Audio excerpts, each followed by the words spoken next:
So for my audience today, I'll be having my mom and my dad for my audience.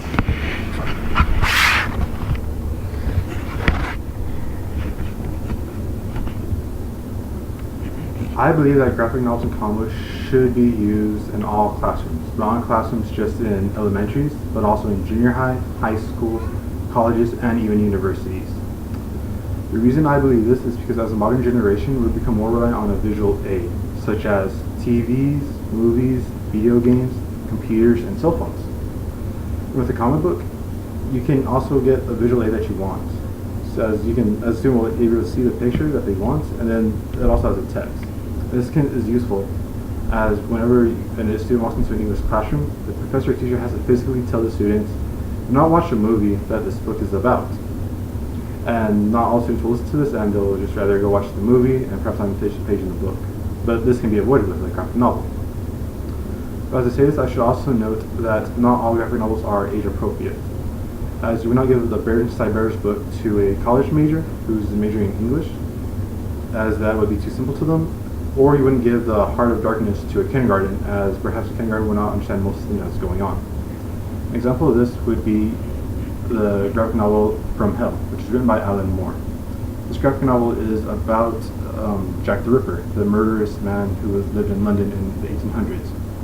The graphic novel kind of goes in detail of the murders of the 5 prostitutes, and in certain pages, half the page is filled with annotations. As annotations, they cover either some stuff that the reader won't understand or the wordings that might be too complicated for the reader.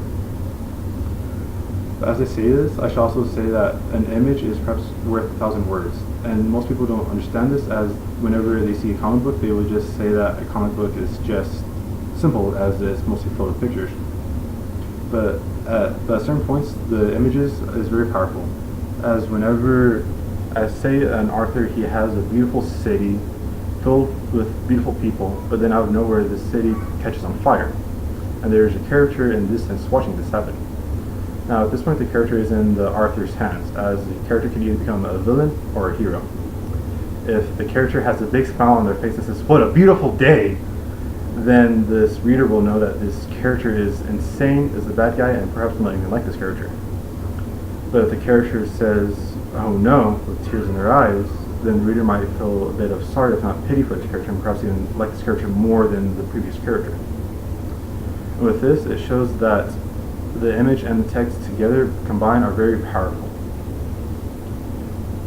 But one counter argument that most people might have is that comics are very generic, as there's mostly about a strong, muscular man who's very handsome and very tight clothing, who's off to save the damsel in distress from a villain who is either disfigured or very ugly.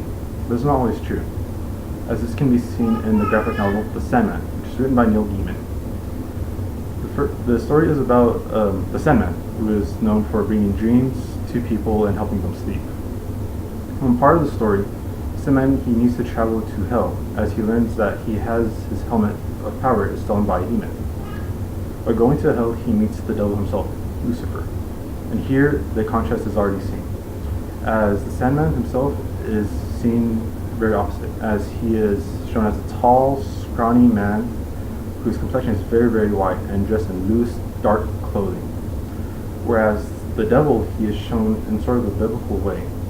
As most people would think of the devil, they would think of a man who is half goat, half man, with horns and a curly red tail and a pitchfork in his hand and completely red. The demon, he does it differently. As when the devil is shown, he is shown with red hair, with a beautiful face, a very strong built body, and angel wings. As in the Bible, it says that the devil was once God's most beautiful angels, but of course he had fallen from heaven. Either way, the Sandman, he goes on and he finds a demon who has stolen his helmet, and the demon then challenges the Sandman. At this point, most people think that the challenge is a physical fight, but it isn't. It's more of a thinking game, like a rock, paper, scissors. The game starts off with the demon saying he is a wolf.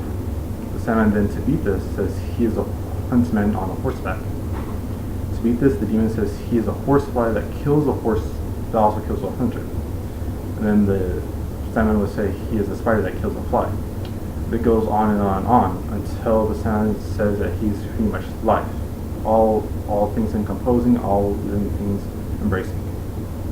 To beat this, the demon says pretty much he's the apocalypse, saying he is the end of everything. He is the end of worlds, gods, universe, of everything. In order to beat this, though, the Sandman actually says, I am hope. As this can be seen as in human nature, whenever people are in the darkest hours, they sometimes fall into a grasp of hope. Occasionally, whenever they have this hope, they are able to pull up to the hope into the light, or even when they go in darker and darker times, they still hold on to the hope of hoping for something better. And as the demon has to, in response to this, the demon loses, and he has to give the helmet back to the Sandman. But when the Sandman tries to leave Hell, the Lucifer and a horde of demons confront him, saying, you are very powerless in my domain, and dreams have no power in Hell. And at this point, most people think that the Sandman will bust out 2 guns and swords and start fighting his way out of Hell, but he actually does it very differently. As Sandman says, he openly admits to Lucifer saying, yes, I'm very powerless in your domain. But dreams have very strong power too. And then, as this confuses Lucifer and the demons, the Sandman turns to the demons and Lucifer saying, what power would Hell have if those imprisoned were not able to dream of heaven? This can be seen as whenever people are sent to Hell, they need to dream of something better, which is heaven. As no demon, even the devil himself, has no comeback to this, when the Sandman walks out of Hell, the demons actually part way, wanting him to actually leave Hell so they continue their jobs. And this is why I believe comic books and graphic novels should be used in the classroom.